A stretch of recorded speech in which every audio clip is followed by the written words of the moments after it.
The Buddha was a philosopher, mendicant, meditator, spiritual teacher, and religious leader who lived in ancient India. He is revered as the founder of the world religion of Buddhism and worshipped by most Buddhist schools as the enlightened one who transcended karma and escaped the cycle of birth and rebirth. And Aristotle was a Greek philosopher and polymath during the classical period in ancient Greece. Taught by Plato, he was a founder of the Lyceum and Peripatetic school of philosophy and an Aristotelian tradition. His philosophy has exerted a unique influence on almost every form of knowledge in the West, and it continues to be a subject of contemporary philosophical discussion. The Buddha talks about the middle way, which is essentially a balanced approach to life. And Aristotle talked about the golden mean, which is a desirable middle between two extremes, one of excess and the other of deficiency.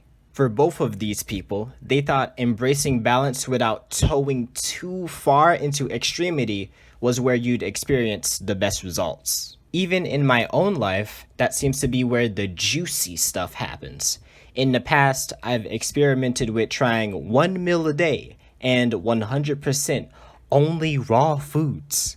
And you know what happened? It blew up in my face and backfired. Number one, because I didn't prepare for it by easing into it slowly. And number two, because they were too extreme. They didn't go by the principles of balance the Buddha and Aristotle were talking about. And so, they became turbulent rather quickly. It took me a while to realize on my own that eating 50% cooked food and 50% raw food was what was best for me. And even still, this is where I see the best results. While those extremities have their own benefits if executed properly, I'll stick with my way of balance. And you know what's interesting? There's someone who I've read their books and they already mentioned this 50-50 thing before I learned about the Buddha, Aristotle, and started those extremely restrictive diets. That person?